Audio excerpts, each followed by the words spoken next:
Bom, não tem ninguém na sala, eu vou começar o encontro para cumprir. Ah, acabou de entrar Raquel Prazeres. Bom,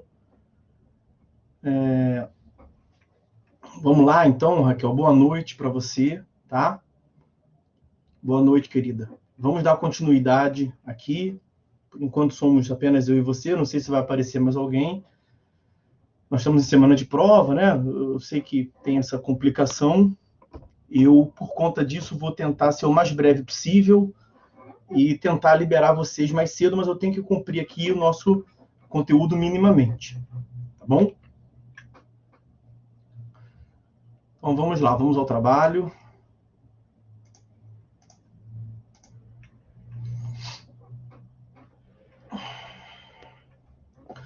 Então vamos lá. No encontro passado, nós começamos a tratar do agravo interno. Nós vimos o cabimento do agravo interno, a distinção, a ampliação do cabimento em comparação do código atual em comparação ao código de 73.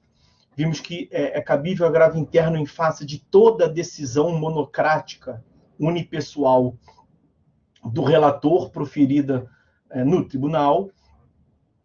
Vimos que o procedimento do regimento, o procedimento do agravo interno, o processamento do agravo interno, ele é disciplinado essencialmente pelo regimento interno. E aí nós vamos, na aula de hoje, continuar o estudo do agravo interno através da interposição. Faltam alguns tópicos sobre agravo interno, coisa pouca. Um dos tópicos é a interposição. Como é que se dá a interposição do agravo interno? Ele é interposto no prazo de 15 dias perante o relator.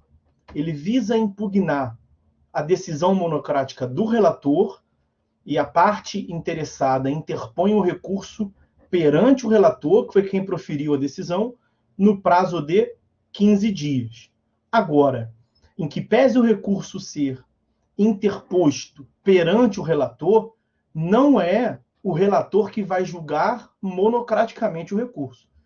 Nós vimos que a lógica, a constitucionalidade da previsão do julgamento monocrático pelo relator, ela se dá justamente pela possibilidade de você devolver ao colegiado a apreciação da matéria.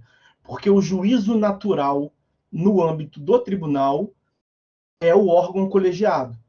E você devolve a decisão monocrática para o colegiado por meio do agravo interno.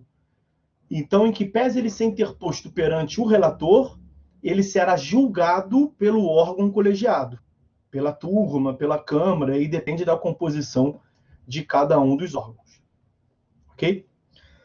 Quais são os efeitos do agravo interno? O agravo interno possui o efeito devolutivo, como todos os recursos possuem, impede a consumação do trânsito em julgado, que é o efeito obstativo, e, por consequência, devolve ao tribunal, devolve ao Poder Judiciário o conhecimento da matéria. Nesse caso aqui, o efeito devolutivo é para o órgão colegiado, como nós mencionamos aqui. Ele é desprovido de efeito suspensivo. Então, o agravo interno não tem efeito suspensivo. Ele está lá naquela lógica do artigo 995 do CPC, portanto. Artigo 995 do CPC. Ele não tem efeito suspensivo ex lege. O máximo que se pode cogitar é, portanto, a demonstração de uma urgência, a concessão de efeito suspensivo, oper iudicis, por decisão do julgador, 995, parágrafo único, que nós já falamos aqui em diversas oportunidades. E além do efeito devolutivo e de não ter o efeito suspensivo, o que nós temos que falar aqui é quanto ao efeito regressivo. Efeito regressivo. O agravo interno tem efeito regressivo. No que consiste o efeito regressivo? Aquele juízo de retratação que nós tanto falamos aqui.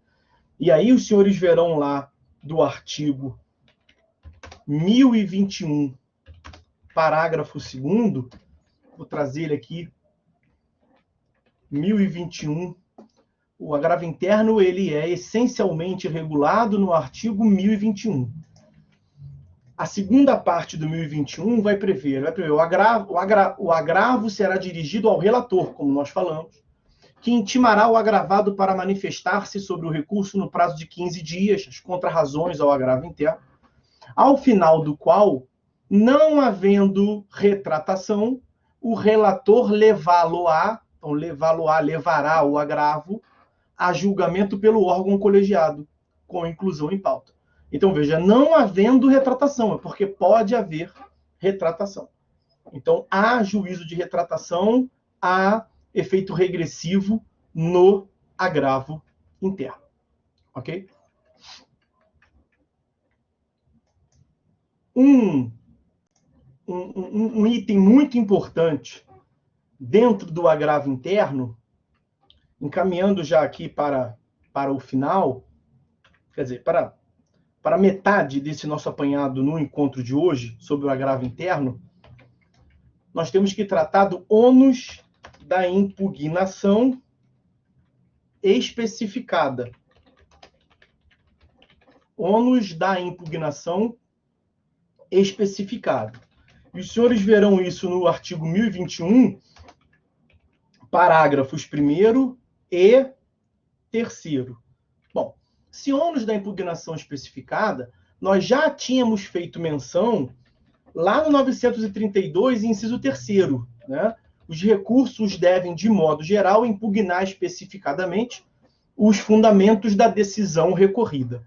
E aqui o legislador repete essa previsão no agravo interno.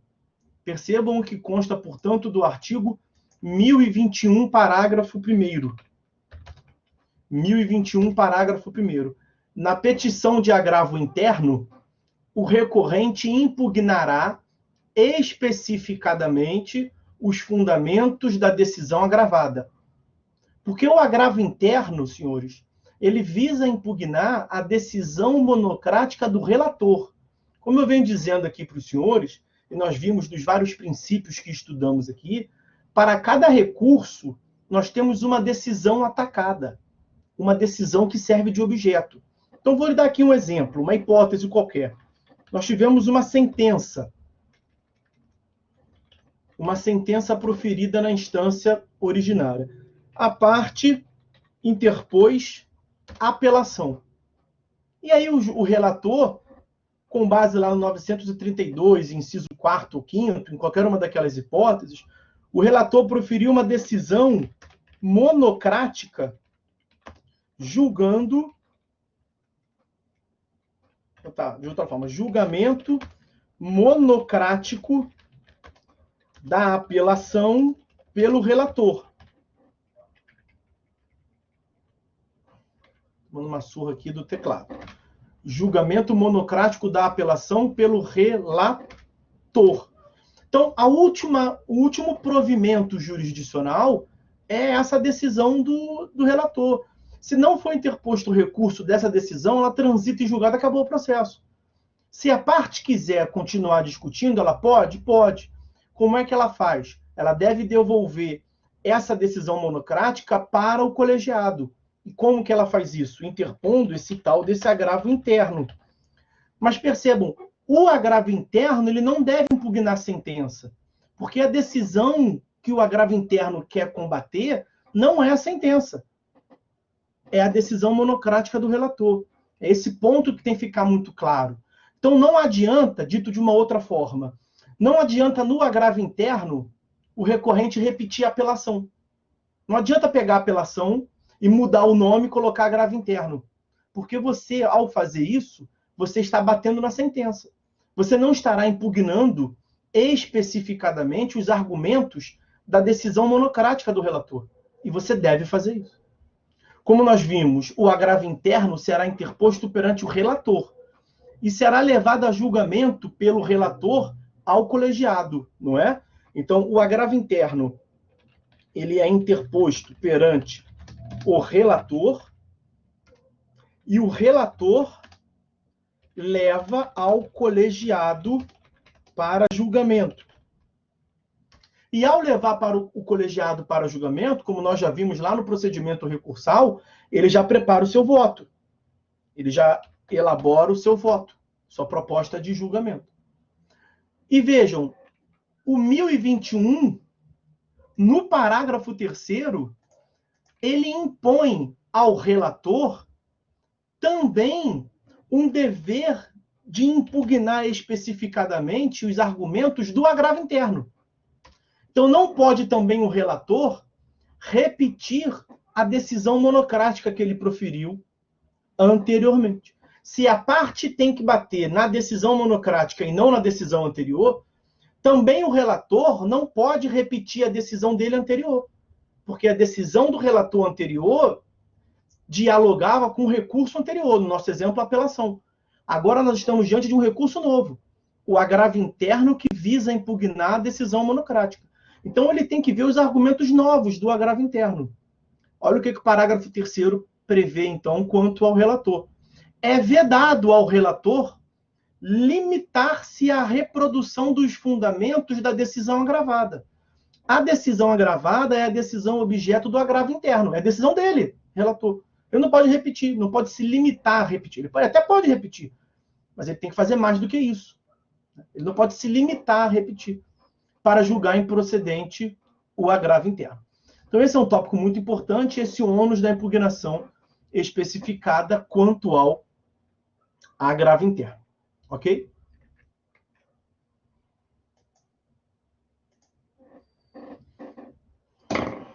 Caramba, caiu aqui. Bom, para fechar o agravo interno, eu quero tratar hoje com os senhores 2 tópicos apenas, tá? Agravo interno e embargos de declaração. A minha intenção aqui, a minha proposta é terminar hoje mais cedo, não sei quanto que vai ser mais cedo, porque tem algumas coisas para falar sobre embargos de declaração. Mas eu vou conseguir terminar mais cedo, pode ser 10 minutos, 20 minutos, meia hora, não sei como é que vai ser. Vamos ver como é que vai evoluir. Mas a minha intenção é terminar mais cedo para eu abordar aquilo que foi cobrado na prova, liberar os senhores, para que os senhores tenham mais tempo para fazer a avaliação. Eu recebi muitas mensagens no celular, ontem e hoje, não sei se foi alguém dessa turma, pode até ter tido, mas de vários alunos de vários campos, a respeito disso. Professor, pega leve essa semana, passa menos matéria, porque a galera está enrolada com as avaliações, e eu refleti, realmente, eu acho que é um argumento que faz sentido. Os senhores devem ter vários trabalhos para entregar, enfim, a vida está corrida para todo mundo, né? Então, vamos lá, vamos ser o mais objetivo possível para tratar do que temos que tratar, para que eu possa liberar os senhores.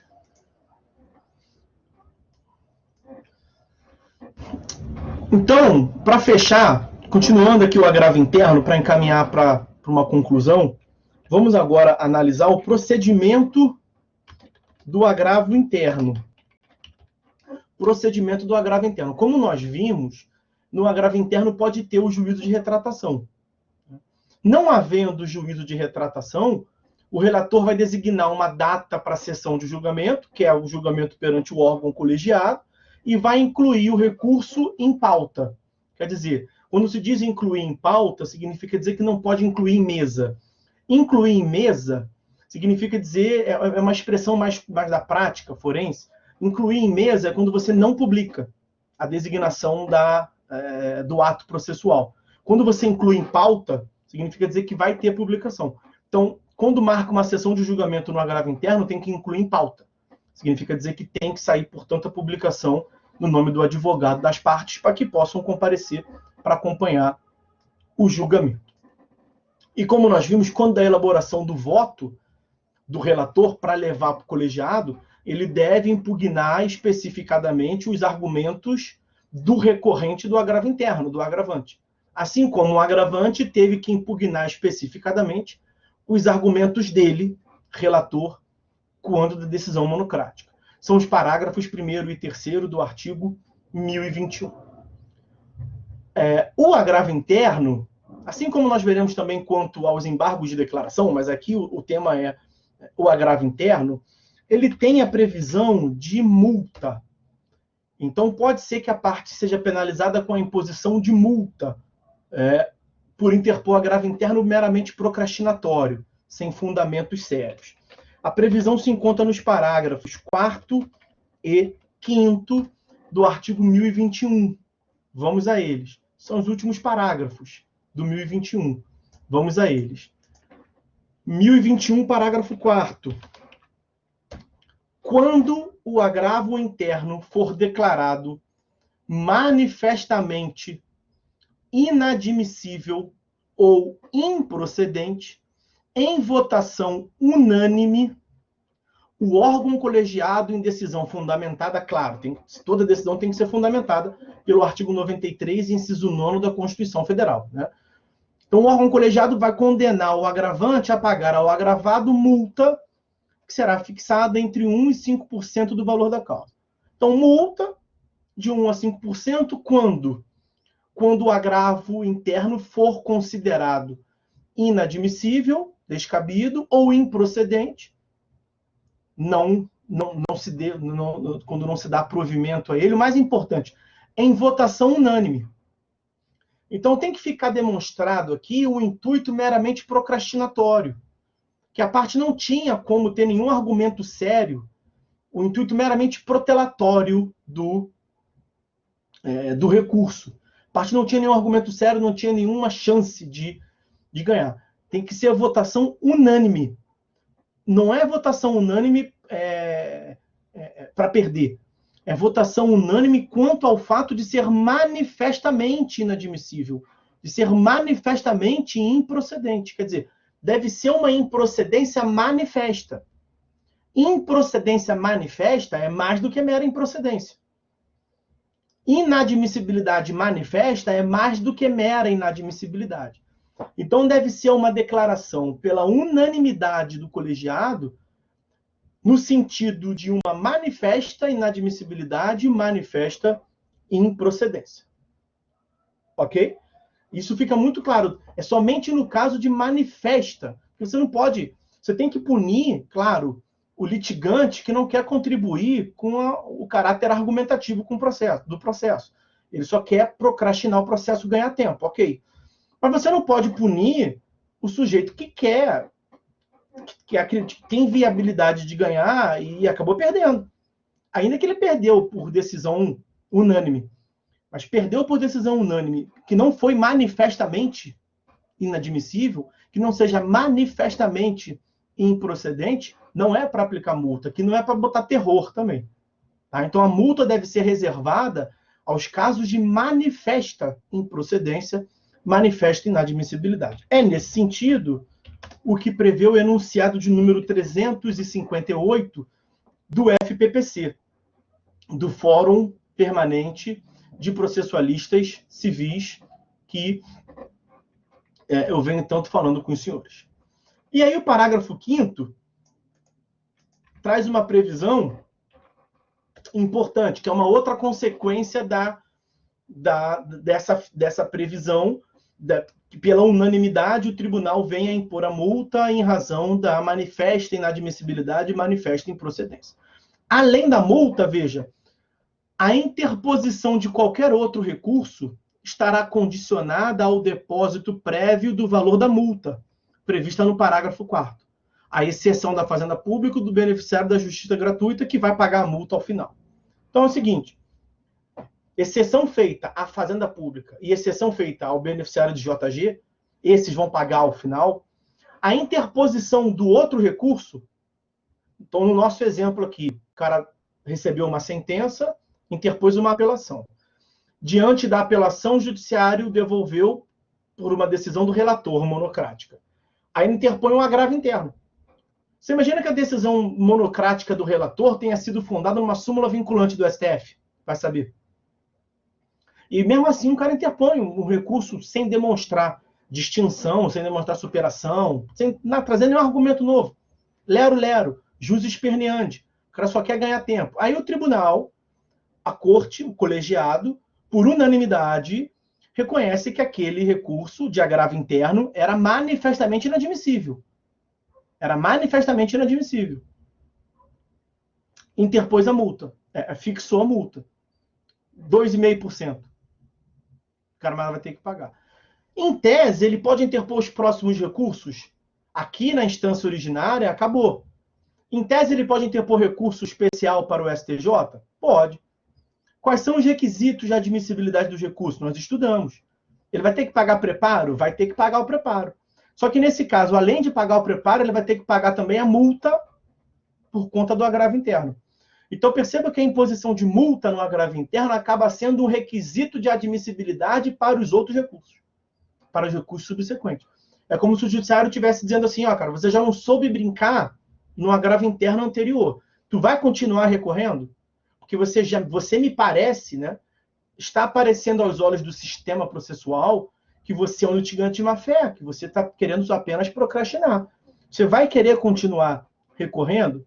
Porque tudo bem, nós não podemos te tirar por uma previsão constitucional, acesso à justiça, ampla defesa, contraditório. Mas nós podemos dificultar. Como é que nós vamos dificultar? Nós vamos te impor multa e você vai ter que pagar a multa antes de recorrer. Então, o pagamento da multa, exceção feita à Fazenda Pública e exceção feita ao beneficiário de JG, atenção, não é que esses camaradas não pagam. Se eles, ao final, perderem realmente e tiveram uma multa porque atuaram de modo procrastinatório no processo, eles vão pagar, mas eles pagam ao final. Se eles pagam ao final, a multa não se torna um requisito de admissibilidade dos outros recursos. Mas tirando eles, né, a gente, no reme-reme, tem que pagar. Ok? A não ser que um de nós tenha JG, claro. Então, tirando a Fazenda Pública e os beneficiários de JG, quem tiver uma atuação improba no processo, no sentido de atuar com intuito meramente procrastinatório, para interpor o próximo recurso, no exemplo que nós cogitamos aqui, seria o recurso especial para o STJ, ou recurso extraordinário para o STF, vai ter que pagar a multa como condição, como requisito de admissibilidade. Ok? E aí,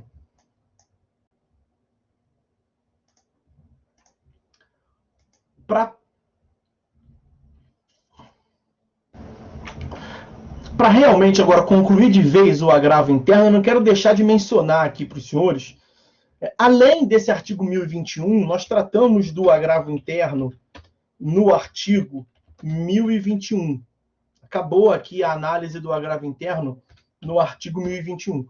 Mas além da previsão do Código do agravo interno no artigo 1021, nós também temos previsão de agravo interno em outras passagens do Código. Eu não terei subsídio para aprofundar muito aqui com os senhores, mas eu tenho que pelo menos fazer menção. Nós temos o artigo 1030, parágrafo 2º do CPC, artigo 1030, parágrafo 2º do CPC,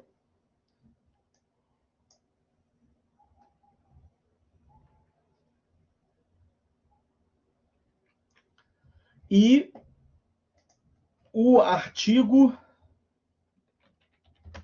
1035, parágrafo 7º, também do CPC.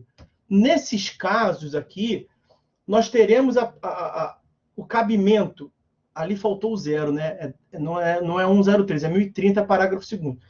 Aqui nós teremos o cabimento do agravo interno em face de decisão do presidente ou vice-presidente do Tribunal de Justiça quanto à admissibilidade dos recursos extraordinários. Recursos extraordinários no plural com uma categoria, incluindo aí o recurso extraordinário stricto sensu e o recurso especial. O recurso extraordinário e o recurso especial, que são interpostos para os tribunais superiores, eles passam por um duplo juízo de admissibilidade. Eles são interpostos aqui no tribunal local. Então, aquele processo que nós cogitávamos aqui, um caso exemplificativo.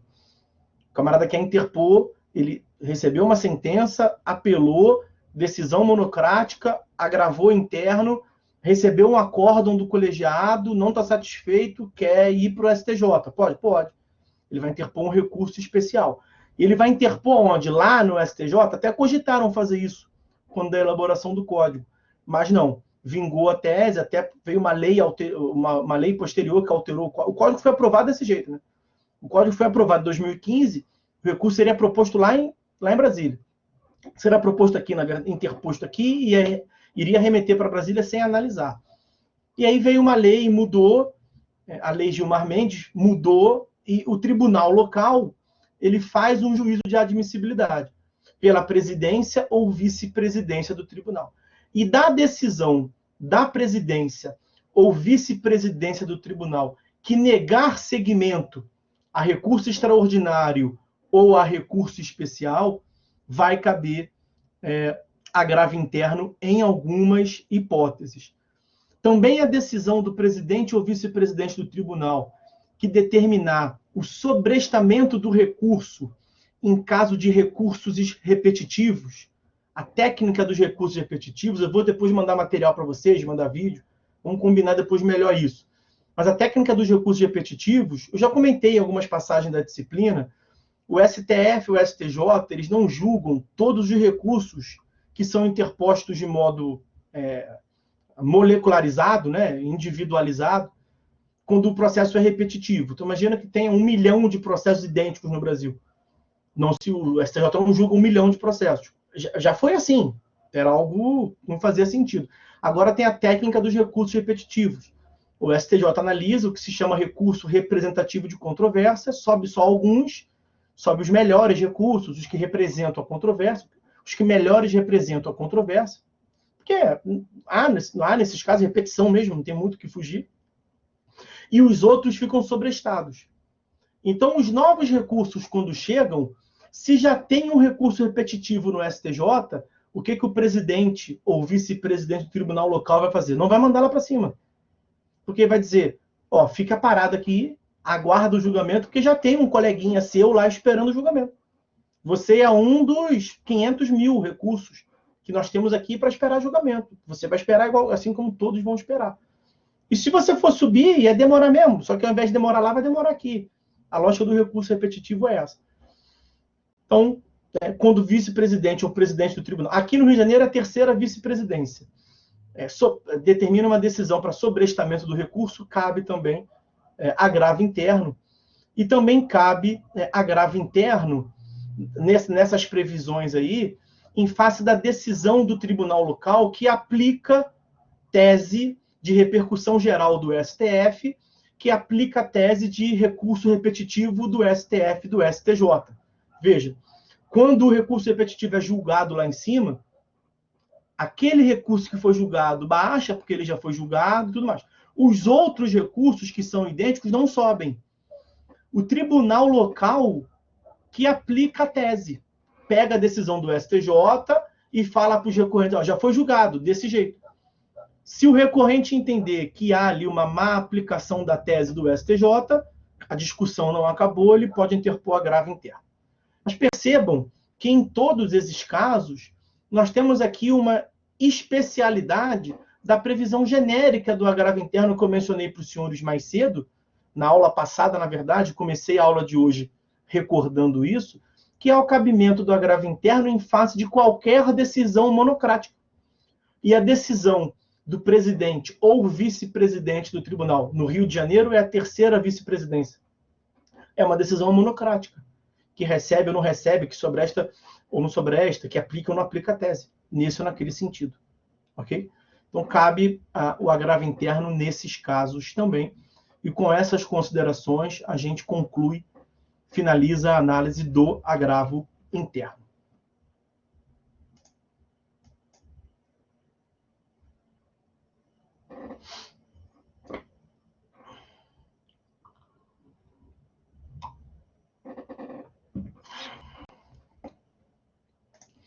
Vamos lá, senhores. Vamos seguir para os embargos de declaração para encaminharmos para liberar vocês. O próximo recurso que nós veremos, então, são os embargos de declaração. Os embargos de declaração que estão previstos nos artigos 1022 a 1026 do CPC, eles são aqueles recursos excepcional, né? Eles são bem excepcionais, eles excepcionam a imensa maioria das características dos recursos. E nós falamos várias delas aqui. Por exemplo, o prazo de todos os recursos é 15 dias. 1003, parágrafo 5º. Menos qual? Menos 1. Embargos de declaração. O prazo...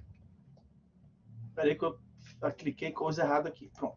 O prazo dos embargos de declaração está previsto no artigo 1023. 5 dias. 5 dias, artigo 1023 do CPC. Vejam que é uma exceção. E uma outra exceção que nos compete aqui já de logo adiantar, é quanto ao cabimento, que eu já falei com os senhores, na verdade, várias vezes aqui. Quando do estudo dos resultados possíveis dos recursos, eu lhes disse que os recursos visam a reforma ou a invalidação da decisão impugnada. Os recursos, todos, tirando um. Porque tem um deles que não visa imediatamente, de modo direto, a reforma ou a invalidação, mas visa o aperfeiçoamento da decisão. Visa ou o esclarecimento ou a integração da decisão impugnada, que é justamente os embargos de declaração. E os embargos de declaração têm a previsão do cabimento no artigo 1022. Deixa eu pegar ele logo aqui de uma vez, que a gente poupa tempo. Olha lá. Cabem embargos de declaração contra qualquer decisão judicial. Em quais casos? Vejam que o caput faz menção ao cabimento, né? Então, cabem. Quais são os casos de cabimento? Inciso 1º, para esclarecer obscuridade ou eliminar contradição.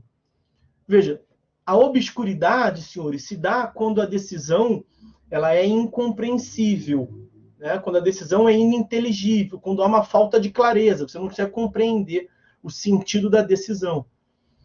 Contradição se dá quando há afirmações incompatíveis, contraditórias, autoexcludentes entre si, dentro da decisão. Percebam, a contradição deve ser interna. Você não pode alegar o que se chama de contradição externa. Como assim contradição externa? Você não pode interpor embargos de declaração dizendo assim, Excelência, essa sua afirmação aqui é contraditória com a prova que eu produzi. Está contraditório isso. Não, aí não é contradição. O que você está implicitamente alegando é que ele julgou mal. Você está alegando que houve um erro. Você está pedindo a reforma, na verdade. E os embargos de declaração não se visam a reformar. Pelo menos não imediatamente. Eles podem até alcançar indiretamente, numa hipótese, essa ideia de o caráter infringente, que nós veremos aqui, uma modificação da decisão. Mas ele visa, essencialmente, um aperfeiçoamento da decisão. Ou esclarece a obscuridade, ou elimina a contradição, e a contradição deve ser uma contradição interna. Eu vou pular o inciso 2º e vou partir para o inciso 3º. O inciso 3º trata da correção de erro material. É também cabimento dos embargos de declaração, a partir do Código de 2015, não era assim no Código anterior, mas a partir do Código de 2015, a correção de erro material. E o que consiste em erro material? Erro material é um equívoco na decisão que não gere uma modificação na essência, no conteúdo, do sentido da decisão. É um equívoco perceptível de plano. Um exemplo clássico que eu sempre passo. O meu nome é Arthur, como os senhores sabem. E é Arthur sem H. A-R-T-U-R, Arthur. E a imensa maioria desse nome Arthur é com H. É muito comum, na prática, as pessoas escreverem meu nome Arthur com H, no automático. Já estou acostumado. Você imagina que numa decisão judicial que eu seja parte, o juiz condene a parte a pagar ao Arthur uma quantia, ou condene Arthur a pagar uma parte uma quantia, e escreva Arthur com H. Tem um erro, meu nome não é com H, mas muda alguma coisa? Tem lá meu documento no processo, tem a minha identidade, eu estou qualificado nos autos. Percebe? Isso é erro material, né? Você pode corrigir isso, você pode corrigir por embargos de declaração. Mas vejam, como eu lhes disse, no código anterior não havia a previsão da correção de erro material por embargos de declaração. Mas não é que não havia a previsão de correção de erro material nunca. A previsão que tinha no código anterior era uma previsão que o código atual até mantém. Então, o código atual trata da correção de erro material em 2 passagens. No 494, inciso 2º, 494 PV, Publicada a sentença, o juiz só poderá alterá-la por meio dos embargos de declaração. Não é o inciso segundo, me perdoem. É o inciso primeiro, mas o inciso segundo vai até servir. Por meio dos embargos de declaração, então essa é uma hipótese. Agora o inciso primeiro. Para corrigir-lhe de ofício ou a requerimento da parte inexatidões materiais ou erros de cálculo. Então, para corrigir inexatidão material, o juiz pode corrigir de ofício ou pode corrigir requerimento da parte. Mas veja que a previsão de correção por requerimento da parte está no inciso primeiro. E a previsão de modificação da decisão por embargo de declaração está no inciso segundo. O código aqui, na verdade, ele não está uníssono. Porque pelo 494 dá a entender que a correção do erro material pode se dar de ofício ou por simples petição a qualquer momento. Porque não muda a essência da decisão, como era no código anterior. Se você for analisar o 1022, inciso 3º, que foi o que nós vimos até agora, ainda agora, o 1022, inciso 3º, a conclusão que você chegaria é que só poderia por embargo de declaração, e passados os 5 dias do prazo dos embargos, não pode mais mexer. E não é essa a interpretação. Então, do lado do 1022, inciso 3º, eu aconselho os senhores a botar o 494, inciso 1º. Tá? Prevalece o entendimento de que pode ser corrigido por simples petição, que o transcurso do prazo dos embargos de declaração não gera preclusão, inclusive nesse sentido, o enunciado de número 360 do FPPC. A parte pode corrigir inexatidões, erro material por simples petição. Inclusive, o juiz pode corrigir de ofício.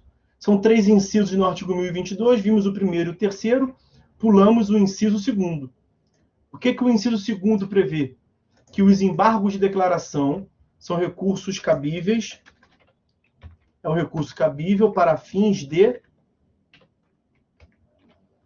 suprir omissão de ponto ou questão sobre o qual deva se pronunciar o juiz de ofício ou requerimento. De ofício é uma questão de ordem pública, requerimento, questão de ordem privada. E aí eu deixei ele para o final, por quê? Porque o parágrafo único do 1022, ele traz novidades no sentido de previsões de omissões. Omissão por presunção. Parágrafo único do 1022. Considera-se omissa a decisão que... Então, veja, a lei está dizendo que é omissa, não é o juiz não vai analisar se é ou se não é. A lei está dizendo que é. Então, a previsão do inciso segundo, cabimento dos embargos em caso de omissão, ela é complementada pelo parágrafo único que vai facilitar a vida do embargante. Né? Nesses casos, tem omissão. Quando que tem uma omissão presumida pelo legislador? Quando a decisão deixar de se manifestar sobre tese firmada em julgamento de casos repetitivos ou incidente de assunção de competência aplicável ao caso sob julgamento, dá um pronunciamento vinculatório. O juiz deveria aplicar um pronunciamento que é vinculante e não aplicou. A omissão é presumida. Ou quando a decisão incorrer em qualquer das condutas descritas no artigo 489, parágrafo 1º, que é um vício de fundamentação, como nós vimos. O parágrafo 1º prevê condutas que tratam de uma pseudo-fundamentação, falsas fundamentações, né? Quando o juiz se limita a reproduzir texto de lei. A decisão é omissa, porque tem que fazer mais do que isso. Então, ele se omitiu. Para fechar essa questão do cabimento e para que a gente possa avançar, uma consideração aqui. O artigo 48 da Lei do Juizado Especial, a Lei 9.099 de 95, ela previa o cabimento de embargos de declaração em caso de dúvida. E aí tinha muita crítica da doutrina, né? Porque dúvida é um estado subjetivo. Contradição é algo objetivo. Você mostra para o juiz numa linha você disse uma coisa, na outra linha você disse coisa diametralmente oposta. O critério é objetivo. A dúvida é uma questão subjetiva. Então você vai poder interpor embargo de declaração e faz toda a decisão. Basta que você olhe, estou em dúvida aqui, excelência. Não é isso, não cabe embargo de declaração em caso de dúvida. E aí, veja, eu disse, previa no passado, né? Porque não prevê mais. E não prevê mais porque foi revogado pelo Código de Processo Civil de 2015. O artigo 1064 do CPC revogou essa previsão do cabimento dos embargos de declaração em caso de dúvida nos juizados especiais. Voltando rapidamente ao caput do 1022, deixa eu destacar ele aqui para os senhores. Ele prevê assim, ó. Vimos as hipóteses, né? Cabem embargos de declaração contra qualquer decisão judicial. Então não há dúvida que cabe embargo de declaração em face de qualquer decisão judicial. O recurso visa impugnar decisão judicial. Até aí nós fomos numa boa, sem dificuldade. 1022 caput. A questão é o seguinte: e os despachos? E os despachos? Porque percebam, algo que nós já vimos aqui, mas tem tempo, vou recordar aos senhores. Olha o que prevê o artigo 1001. Artigo 1001. Dos despachos não cabe recurso. Não cabe recurso dos despachos. Beleza. Mas e se for um despacho incompreensível? E se o juiz determinar um despacho ao autor para... Isso eu não entende. Sabe, às vezes sai aquela letra, aqueles códigos que não são letras, erro da impressora, sei lá, algum erro digital. Você não consegue entender. O que você vai fazer? Você não pode pedir um esclarecimento?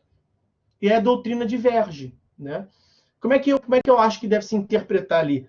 Esse recurso que a lei fala ali no 1001 é o recurso com a finalidade de reforma ou invalidação. São os outros recursos todos que não os embargos de declaração. Os embargos de declaração, ele tem essa finalidade distinta. Nós vimos tratando que ele é recurso excepcional. A doutrina majoritária vai dizer que não cabe embargos de declaração, por conta do 1001. Você deveria resolver isso, portanto, por petição simples, né? Mas o professor Fred Didier, o professor Daniel Neves vão dizer que cabem. Na verdade, se você parar para pensar, é uma discussão até simplória, mas do ponto de vista prático, né? Porque se você não pode interpor embargos de declaração para a doutrina majoritária, você pode interpor petição simples. Claro que você não vai poder fazer nada se você não entendeu. Você pode interpor uma petição simples. A questão aqui é muito mais acadêmica, né? Então vejam como é que eu venho dizendo para os senhores. Os embargos de declaração são recursos excepcionais. Há mesmo na doutrina quem venha a dizer, sustentar, que os embargos de declaração não são recursos. Porque já que eles são exceção em tudo, é porque não devem ser recursos, né? O problema é que falta combinar isso, essa outra questão de não ser recurso, falta combinar com o legislador. Porque lá no 994, inciso 4º, o CPC prevê que são cabíveis os seguintes recursos e embargos de declaração. E nós vimos que, quanto aos recursos, prepondera a legalidade estrita. É recurso aquilo que a lei chama de recurso. E a lei trata os embargos de declaração como sendo recurso. Então, dorme com um barulho desse. Eles são recursos. Mas eles são recursos sui generis. Eles são diferentes em tudo. Então, nem sempre que você vê no sistema processual referência a recurso, está incluindo os embargos de declaração. Várias vezes, quando se fala recurso, são os outros recursos que têm finalidade de reformar ou invalidar. Eu tratei isso com os senhores. Há duas categorias dos recursos. Os recursos que visam a reforma ou a invalidação e os embargos de declaração, que visam o aperfeiçoamento da decisão. Então, como eu disse, essa é uma discussão muito mais acadêmica do que prática, mas vejam a que ponto que se vai com essas exceções que os embargos de declaração possuem. Tendo visto essa introdução aí sobre os embargos de declaração, vamos seguir.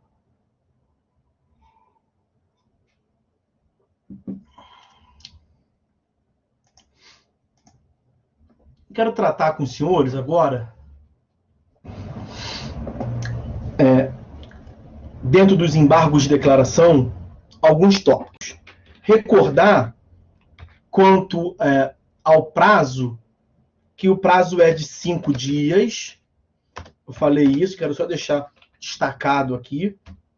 O prazo de 5 dias previsto no artigo 1023. Porque nós passamos do 1022 e quero agora chegar ao 1023, prazo de 5 dias, e ele é uma exceção, esse 1023, ao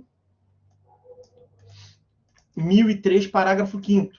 O 1003, parágrafo 5º, prevê o prazo de todos os recursos em 15 dias, salvo os embargos de declaração. E aí vem o 1023 e prevê: os embargos serão opostos no prazo de 5 dias, em petição dirigida ao juiz. Então, quanto à interposição, nós temos aqui, ó, interposição dos embargos diretamente perante o prolator, da decisão embargada. Ele vai dizer o caput: dirigida ao juiz com indicação do erro, obscuridade, contradição ou omissão, não sujeito a preparo. Eu vou falar no não sujeito a preparo depois. Aí, vejam o que o 1024, parágrafo 1º, vamos dar um pulo para o 1024, parágrafo 1º. O 1023 caput afirmou que os embargos serão ofertados, interpostos perante o juiz. Mas olha o parágrafo 1º do 1024. Nos tribunais, o relator apresentará os embargos em mesa na sessão subsequente, proferindo voto, e não havendo julgamento nessa sessão, será o recurso incluído em pauta automaticamente. Ou seja, nos tribunais, os embargos de declaração, eles são oferecidos perante o relator, se for o caso de uma decisão monocrática do relator. Olha o parágrafo 2º, também do 1024. Parágrafo 2º do 1024. Quando os embargos de declaração forem opostos contra a decisão de relator ou outra decisão unipessoal qualquer proferida em tribunal, o órgão prolator da decisão embargada decidi-los-á monocraticamente. Então, o que nós temos é o seguinte: se for uma decisão, por isso que eu falei lá em cima, interposição diretamente perante o prolator da decisão embargada. Nós temos o 1023 caput, o 1024 parágrafo 1º, o 1024 parágrafo 2º, que trata da questão. Então, nós temos a decisão do juiz de primeiro grau. A interposição se dará perante o juiz e o julgamento compete, ou cabe, né? Compete ao juiz. Essa é a primeira hipótese. Vou deixar mastigadinho para vocês. Primeira hipótese, que é a do 1023 caput. Segunda hipótese. Decisão do relator.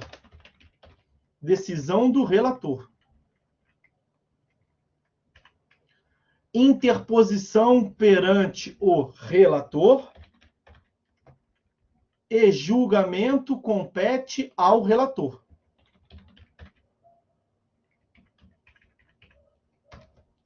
Ok? E a terceira hipótese, que é a do 1024, parágrafo 1º, decisão do colegiado. Decisão do órgão colegiado. A interposição será perante o relator e o julgamento compete ao colegiado. O relator é aquela ponte entre as partes e o colegiado, como nós vimos lá no procedimento recursal.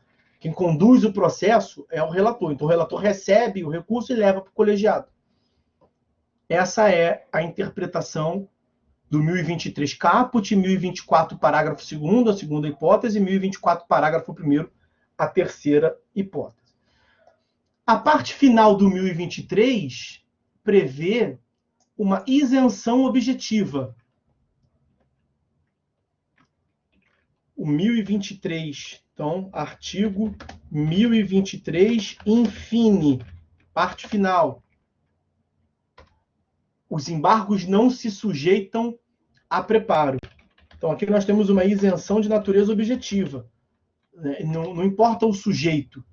Qualquer pessoa interpondo embargos de declaração, por mais rica que seja, está isenta. É uma isenção de natureza objetiva. Isenção objetiva, portanto.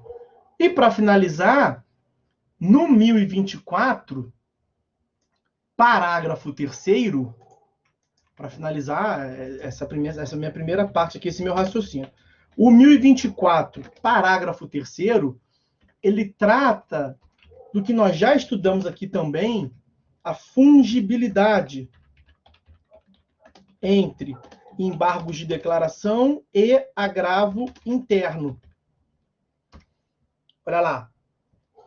O órgão julgador conhecerá dos embargos de declaração como agravo interno, se entender ser este o recurso cabível, este o agravo interno, desde que determine previamente a intimação do recorrente para... O recorrente é o embargante, né?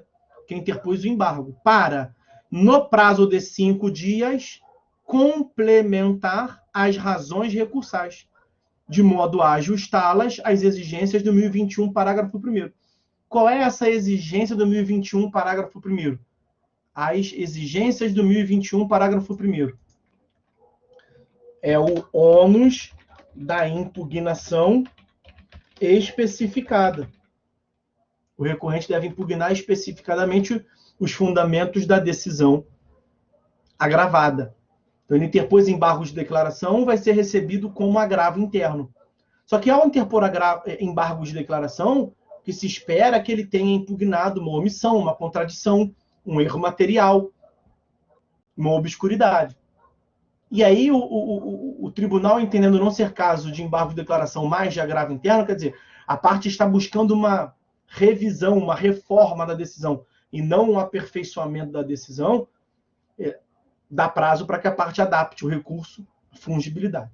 Nós vimos que uma das características, quer dizer, uma das exigências, um dos requisitos da fungibilidade é a observância do prazo, né? Você tem que ter... O tribunal até admite receber o recurso errado como se fosse o certo. O problema é o prazo, não admite corrigir o prazo. Mas aqui não vai ter problema de prazo, né? Porque o agravo interno, que é o recurso que vai ser tido como correto, tem prazo de 15 dias. E os embargos de declaração têm prazo de 5 dias. Então, os embargos de declaração sendo interpostos em 5 dias, se ele for tido como recebido como agravo interno, você nunca vai passar. 5 não é maior que 15, como se facilmente percebe. Ok? Então, vamos parar por aqui nessas considerações sobre os embargos de declaração. Porque eu quero tratar agora com os senhores, separadamente, depois do gole do café, dos efeitos dos embargos de declaração. Vamos ver os efeitos dos embargos de declaração. Primeiro dos efeitos, efeito devolutivo. E adivinha? Quanto ao efeito devolutivo dos embargos de declaração, nós temos uma exceção. Qual é a exceção? Os embargos de declaração, eles são interpostos e julgados perante o próprio juízo que proferiu a decisão impugnada. Então, não há o que costumeiramente ocorre, que é a transferência entre órgãos jurisdicionais. Em geral, sentença e apelação. A apelação impugna uma sentença. O juízo de primeiro grau profere uma sentença, você interpõe a apelação e o órgão julgador é de uma instância superior. Então, quando se devolve ao conhecimento do tribunal, se devolve para uma instância hierarquicamente superior. Em geral, é assim. Você vai devolvendo e vai subindo. Vai devolvendo e vai subindo. Nos embargos de declaração, não. Você devolve ao próprio julgador. Ok? Você devolve ao próprio julgador. Essa é já uma primeira consideração. Bom, a gente sempre trata, além do efeito devolutivo, do efeito suspensivo. E os embargos de declaração não têm efeito suspensivo. Então, são desprovidos de efeito suspensivo. não contam com efeito suspensivo. Há até uma previsão expressa nesse sentido, que é do artigo 1026, na parte inicial, tá? A parte final não é agora que nós veremos. É a parte inicial que me interessa. Os embargos de declaração não possuem efeito suspensivo. Interrompem o prazo da interposição do recurso, deixa para lá. Né? Os embargos de declaração não possuem efeito suspensivo. Nem precisava dizer isso. Nós já vimos que a regra é que não tem efeito suspensivo, lá do artigo 995.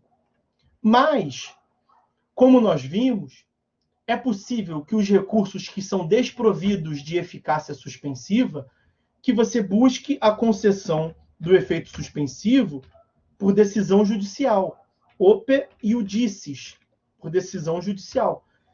A regra geral quanto ao efeito suspensivo por decisão judicial está no 995, parágrafo único. 995, parágrafo único, que são os requisitos da tutela de urgência. Requisitos da tutela de urgência. Quais são os requisitos da tutela de urgência? Fumus e periculum. Né? Fumus boni iuris e periculum in mora. Ok? Vejam lá a redação do artigo 995, parágrafo 1º.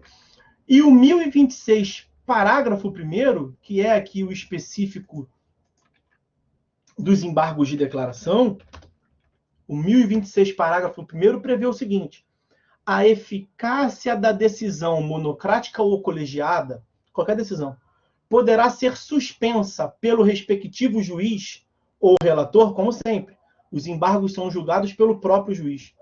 Então, o próprio juiz, o respectivo juiz, poderá suspender a eficácia se demonstrada a probabilidade de provimento do recurso ou, sendo relevante a fundamentação, se houver risco de dano grave de difícil reparação.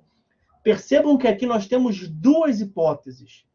Eu vou começar pela hipótese final, quando ele diz aqui, ou, vou colocar aqui entre aspas. A primeira hipótese, entre aspas para você, é a parte do parágrafo 1º que eu estou destrinchando aqui. Quando ele diz, ou, sendo relevante a fundamentação, isso é fumus boni iuris, houver risco de dano grave de difícil reparação, periculum in mora. Então veja que do ou em diante, ele exige dois requisitos, fumus boni iuris, periculum in mora. Tem que ter relevância da fundamentação e risco de dano grave. Isso é tutela da urgência.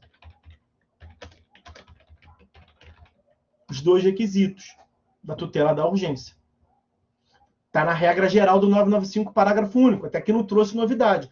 Mas perceba que antes desse ou, e eu deixo para o final por conta disso, a novidade está aqui, veja, poderá ser suspensa pelo respectivo juiz ou relator se demonstrada a probabilidade de provimento do recurso. Antes do ou. Vou trazer aqui entre aspas. Vou até deixar esse ou aqui para você ver, ó, para você identificar. O ou está ali. Então, se demonstrada a probabilidade de provimento, uma elevada probabilidade de provimento, e nada tem a ver, probabilidade de provimento é fumus boni iuris, fumaça do bom direito. E nada se fala aqui de periculum in mora. Então, aqui nós temos uma tutela da evidência. Isso é importante dizer. Uma tutela da evidência. Assim como se passou lá com a apelação no artigo 1012, parágrafo 4º, também aqui no artigo 1026, parágrafo 1º, nós temos exceções quanto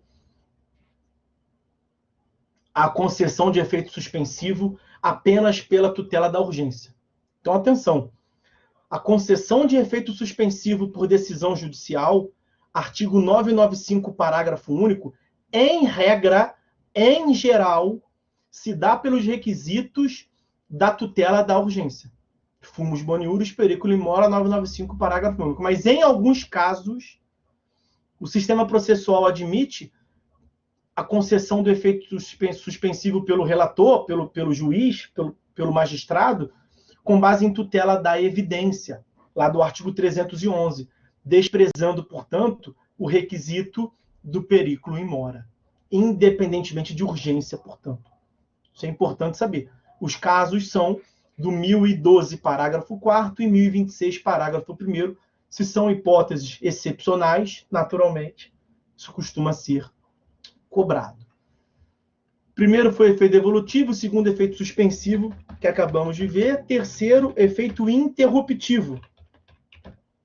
Efeito interruptivo, que está na segunda parte desse artigo 1026 que eu lhes falava. Aí, artigo 1026.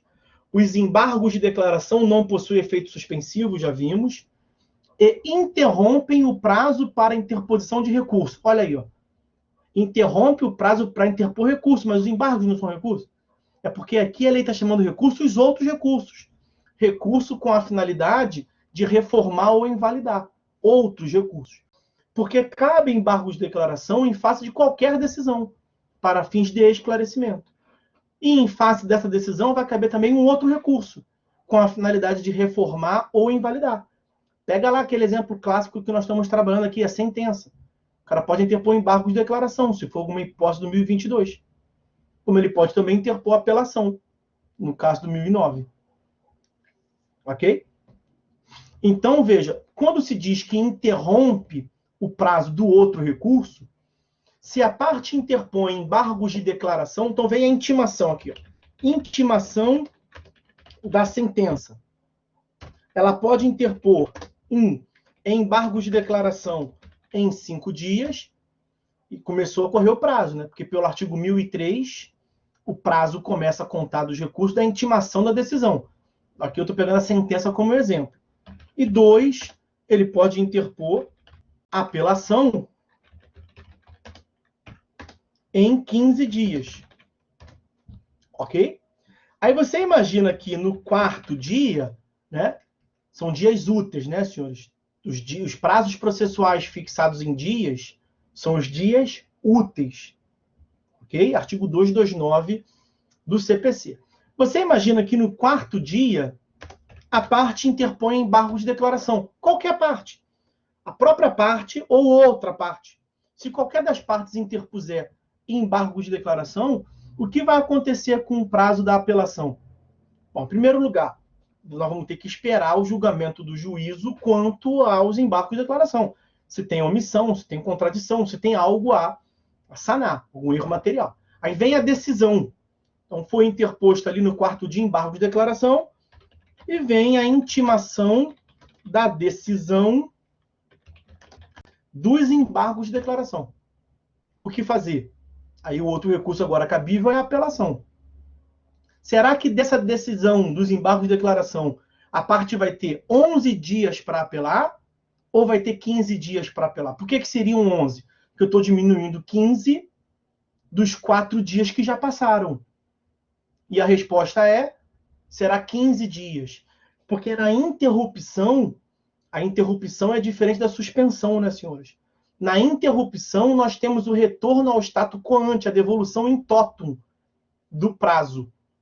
Então, a partir da intimação dos embargos, você vai poder impugnar aquela nova decisão por meio de uma sentença, aquela nova decisão que complementou a decisão anterior, você vai interpor em face dela uma apelação em novos 15 dias integrais para os senhores. E aí, isso nos leva a falar, eu não vou aqui perder tempo, na verdade, nós já trabalhamos isso aqui, nós já estudamos isso aqui, já falamos pontuadamente disso quando do estudo do requisito de admissibilidade da tempestividade. Tá? O STJ, ele tinha uma jurisprudência no sentido de reconhecer a intempestividade por prematuridade.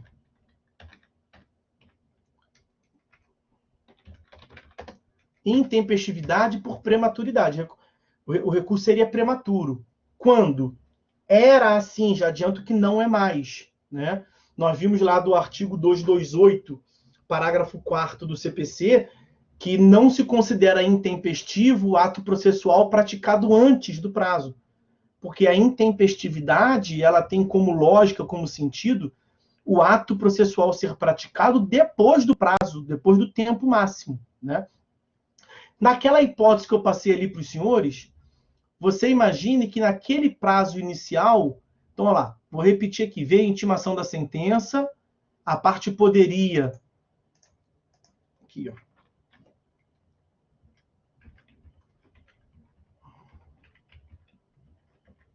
trabalhar em dias aqui, sei lá, no dia 1º de 1/10, se deu a intimação da sentença. Quais são as hipóteses que nós teríamos ali? Embargos de declaração em 5 dias, apelação em 15 dias. No dia 5/10, vamos supor aqui que é o 4º dia, eu não estou analisando aqui o ano, não estou vendo o calendário, são dias úteis, tá? Vamos supor que é o 4º dia útil. Uma das partes interpôs embargos de declaração. O que nós temos é isso. Ok? Aí, no dia, vou chutar aqui, no dia 10/10, a parte interessada interpôs a apelação. E ela interpôs a apelação antes do juiz julgar os embargos de declaração. Aí você supõe que no dia 20/10 vem a decisão quanto aos embargos de declaração. É esse o fenômeno aqui. O que o STJ dizia? Que esta apelação ela foi interposta de modo prematuro, ela é prematura. Porque ela tinha que ser interposta do dia 20, da intimação da decisão do dia 20 para frente, que teriam novos 15 dias, porque houve a interrupção do prazo. Ok? Então, pela lógica do STJ, então, dito de uma outra forma, o STJ exigia a ratificação do recurso anterior, sob pena de inadmissibilidade. Inadmissibilidade por quê? Por qual fundamento? Por intempestividade.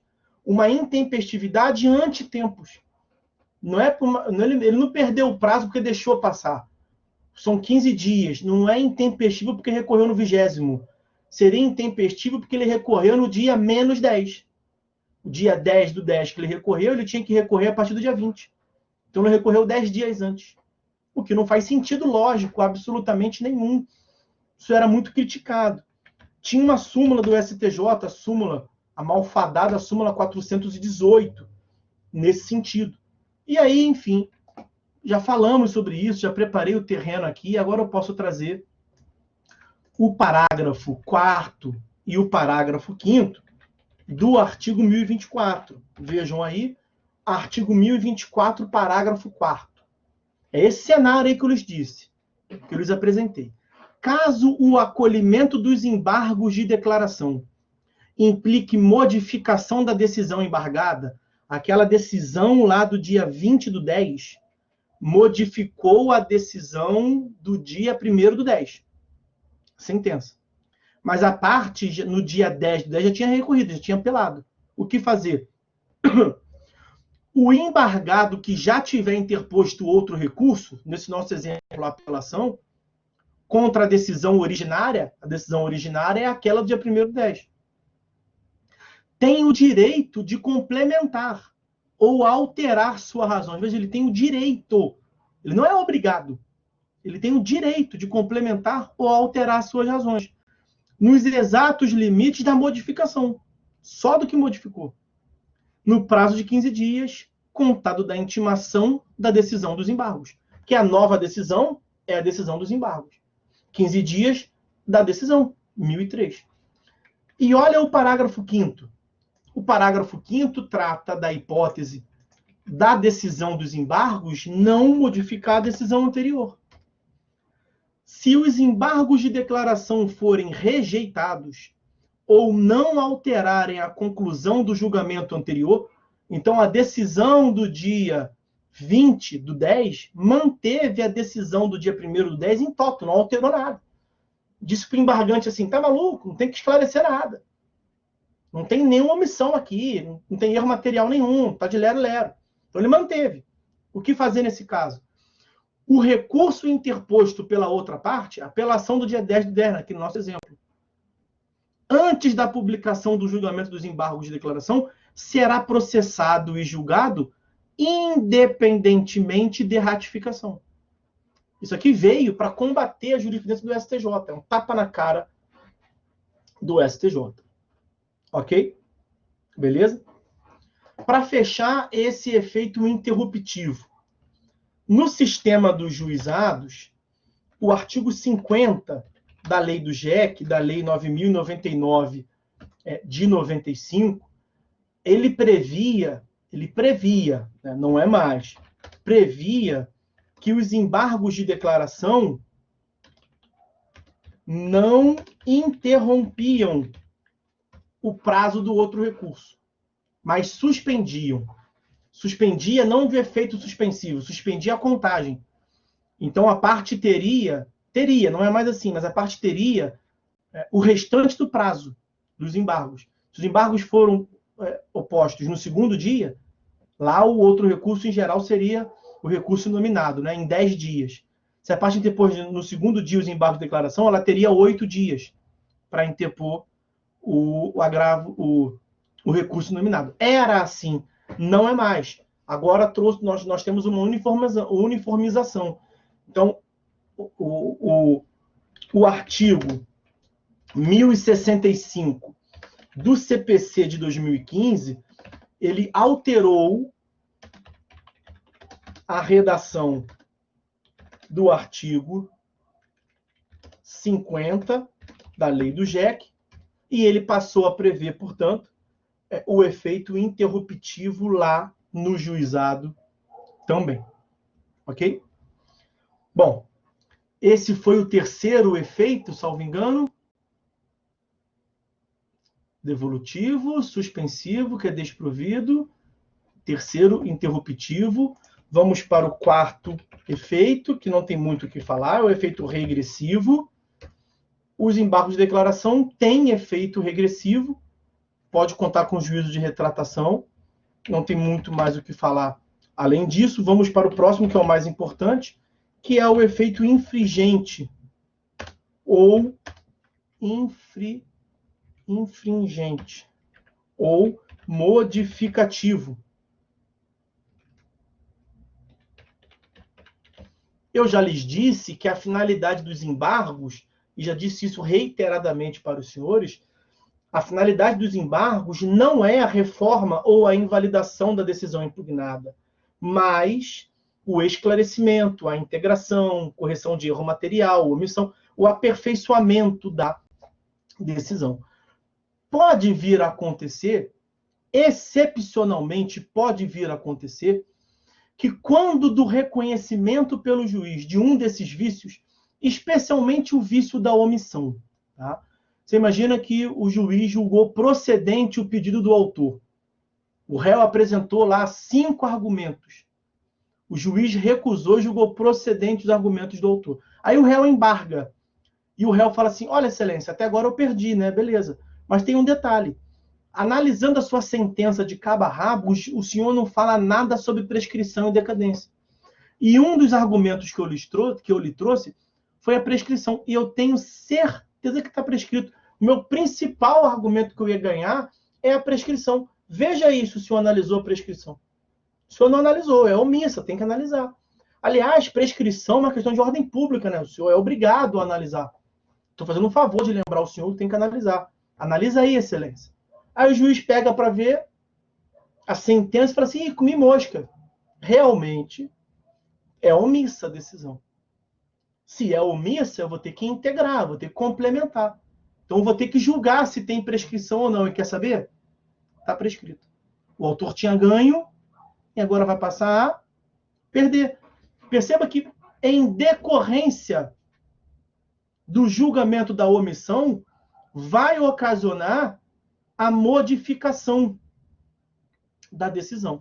Então, aqui, nesse caso, nós não temos a proibição da reformatio impégios. Aqui não incide a proibição da reformatio impéios, que é um dos princípios, em geral, dos recursos que nós tanto estudamos aqui. Ok? E nesses casos que o juiz percebe que realmente há uma omissão que é capaz de ocasionar uma mudança na conclusão da decisão anterior, o parágrafo 2º do artigo 1023 prevê que o juiz deve intimar o embargado, só nessa hipótese, tá? Uma outra exceção dos embargos é que o julgamento dos embargos não tem manifestação da outra parte, não tem contraditório. O embargante alega uma omissão, uma contradição, uma obscuridade, um erro material, e o juiz julga direto, sem intimar a outra parte, em geral. Nesse caso, é um caso excepcional. Quando o juiz vislumbra a possibilidade do efeito infringente, aí ele dá vista para outra parte em contraditório. É o que esse parágrafo vai te dizer. O juiz intimará o embargado para, querendo, manifestar-se no prazo de 5 dias, isonomia, mesmo prazo que o embargante teve, sobre os embargos opostos. Sempre não, caso seu eventual acolhimento dos embargos implique modificação da decisão embargada. Ok? Então, o juiz faz uma análise em cognição prévia, sumária, assim, se eu acolher esse argumento aqui do embargante, eu vou mudar a decisão. Então, eu não posso mudar agora de plano. Eu não vou nem analisar melhor agora. Eu vou primeiro ouvir o embargado, fecho o contraditório, eu pego o argumento dos dois, e aí eu vou analisar a omissão, a contradição. A contradição pode ensejar também esse efeito infringente. O mais comum é a omissão, mas a contradição pode ensejar também. Ok? Bom, então, quanto aos efeitos dos embargos de declaração, era isso que tínhamos para falar. E aí vamos realmente agora encaminhar para o final desse nosso encontro. Eu tenho que falar com os senhores do pré-questionamento ficto que é provocado pelo julgamento dos embargos de declaração. O pré-questionamento ficto, ele é um requisito dos recursos interpostos para os tribunais superiores, né? Então, o recurso extraordinário para o STF, o recurso especial para o STJ, eles contam com diversos requisitos específicos. E um deles é o pré-questionamento. A questão deve ter sido previamente questionada nas instâncias ordinárias, no juízo de piso, no tribunal intermediário, antes de chegar no tribunal superior. Significa dizer, dito de uma outra forma, que você não pode inovar juridicamente no tribunal superior.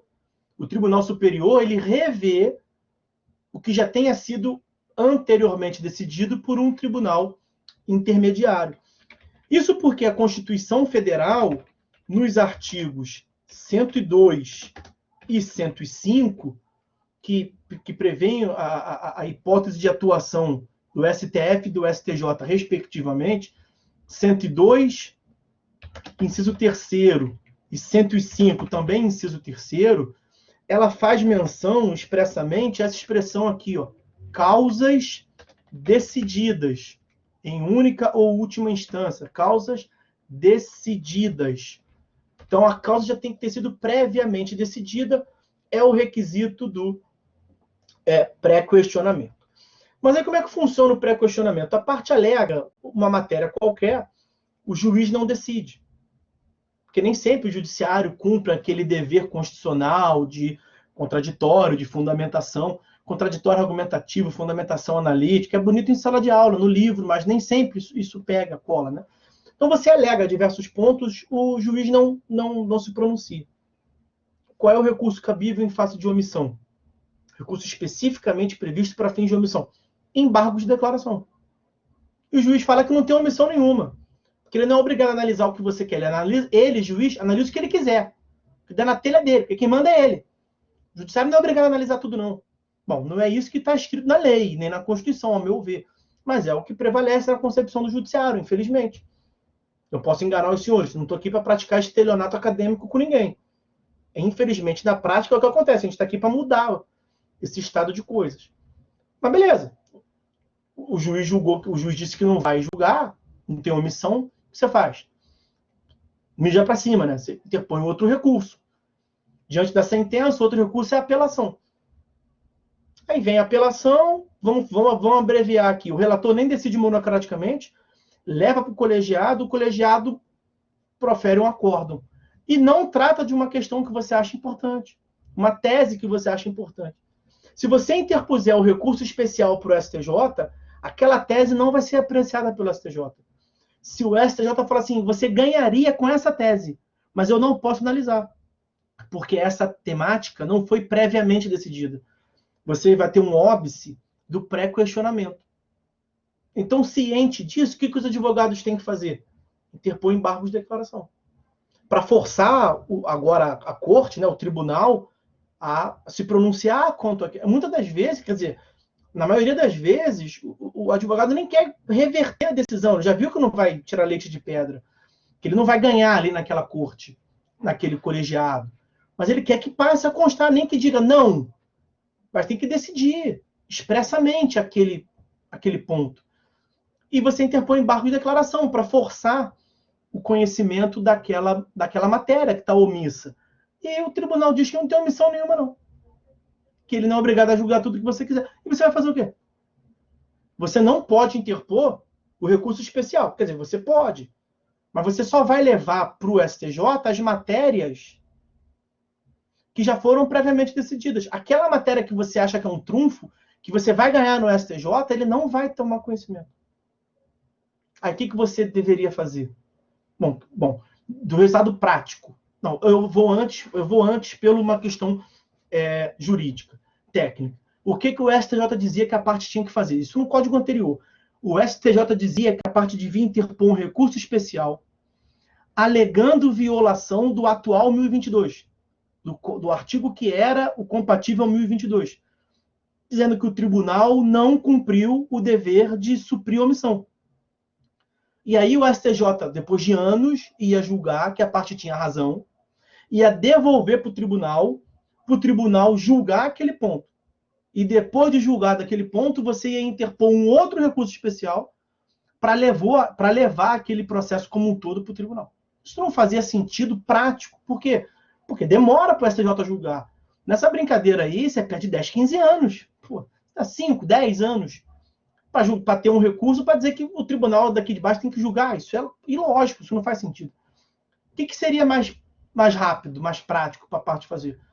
Interpôs o embargo de declaração, veio resultado negativo, interpõe outro. E tenta forçar o tribunal local a julgar aquele ponto. É por isso que às vezes você vê embargo nos embargos. Muitas das vezes era por safadeza do advogado, porque quer ganhar tempo. Mas às vezes não. Às vezes o judiciário contribuía com isso, e o sistema processual contribuía com isso, porque o advogado ficava entre a cruz e a espada. Entenderam a situação? Pois bem, aí agora você pode entender o que é esse tal do pré-questionamento ficto. Ficou muito mais fácil agora, porque pelo 1025 do CPC facilitou muito. Você interpôs os embargos de declaração, era o que te competia como advogado fazer. Quando o tribunal te responde dizendo que não tem omissão nenhuma, tu já pode ir direto para o STJ. E tu vai alegar assim, eu quero discutir aquela matéria, e eu sei que o tribunal local não analisou, mas eu não tenho culpa nenhuma. E aquela matéria foi fictamente, é uma ficção. Mas nós vamos fingir que ela foi previamente decidida, que há ali um pré-questionamento. Ela não foi, na realidade. Por isso que é um pré-questionamento ficto. Há uma ficção, na verdade. Vejam que o 1025 prevê. E aí, enfim, o que acontece é que o tribunal, o STJ, vai tomar conhecimento daquela sua matéria.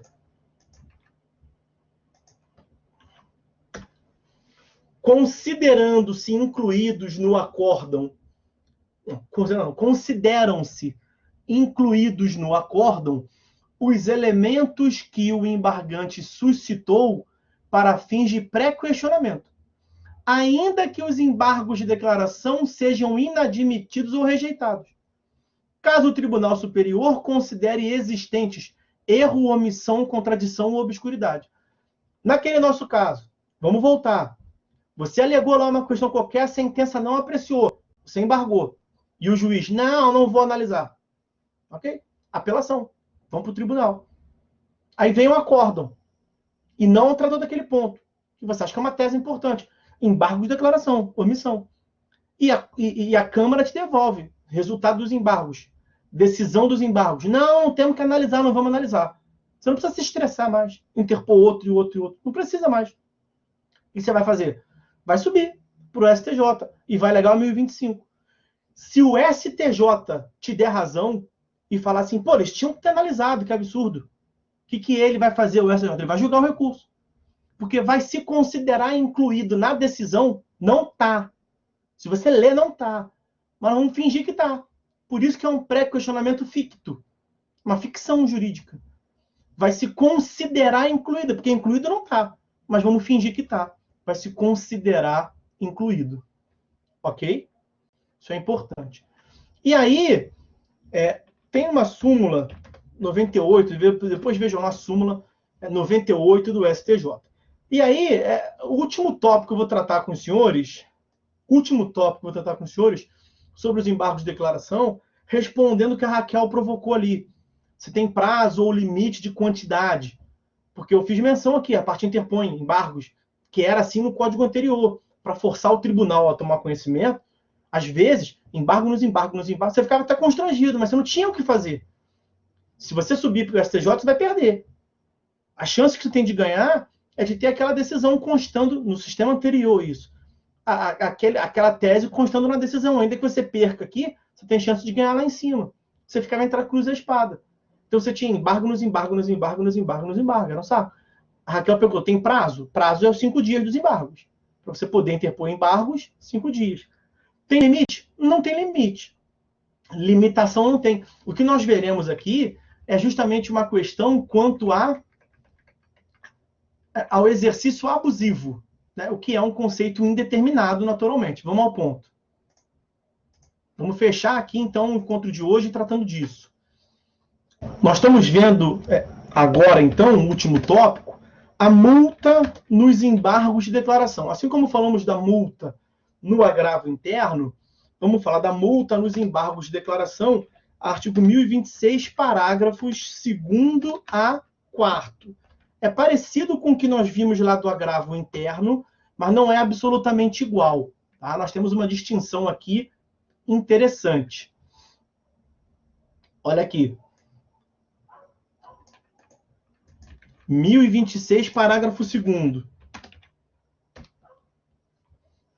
Quando manifestamente protelatórios, até aqui está igual. Manifestamente protelatórios, tem que saltar os olhos. Quando manifestamente protelatórios os embargos de declaração, o juiz ou o tribunal, em decisão fundamentada, claro, condenará o embargante a pagar ao embargado multa não excedente a 2% sobre o valor atualizado da causa. Então, veja, o que tem de distinção aqui em relação ao agravo interno? Lá, exige-se uma decisão unânime do colegiado.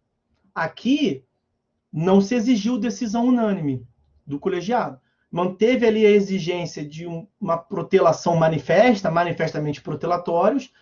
Claro, decisão fundamentada, mesmo que não falasse, tem que ter, mas o tribunal vai condenar o embargante a pagar ao embargado multa não excedente a 2% sobre o valor da causa.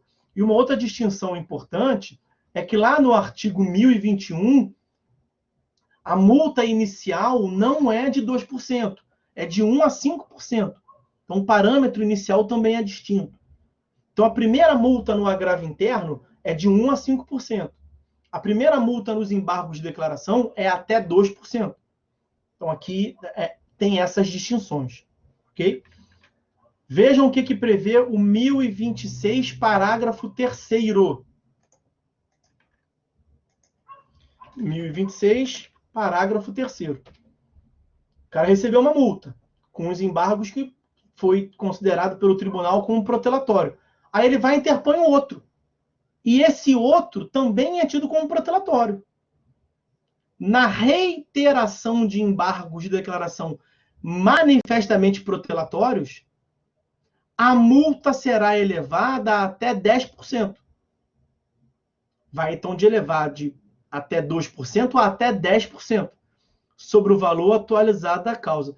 E a interposição de qualquer recurso ficará condicionado ao depósito prévio do valor da multa, à exceção da Fazenda Pública e do beneficiário da JG, que vão recolher ao final. Até aqui está igual. Até aqui não. Nessa parte de ser uma condição dos próximos recursos, está igual ao do agravo interno. O que mudou aqui é que da reiteração que essa hipótese de condicionamento do próximo recurso não é uma decorrência da primeira multa, mas da reiteração. E uma outra distinção em relação ao agravo interno é que lá é de 1 a 5 e aqui aumenta de 2 até 10% na reiteração. E, para finalizar, o parágrafo 4º desse 1026 vai prever que não serão admitidos novos embargos de declaração se os dois anteriores houverem sido considerados protelatórios. Então, respondendo a Raquel, agora tem uma limitação. Tem uma limitação por força de lei, em caráter normativo. Então, quando o tribunal reputa o segundo embargo de declaração reiteradamente protelatório, então a segunda penalidade de multa por recurso de embargo de declaração protelatório tira da parte o direito de interpor embargo de declaração, porque ela não sabe brincar de embargar, vamos assim dizer. Ok? Então, é isso, Raquel. Essa parte responde. Tá? Então, senhores, é isso que tínhamos para falar sobre os embargos de declaração. Vamos ficando por aqui.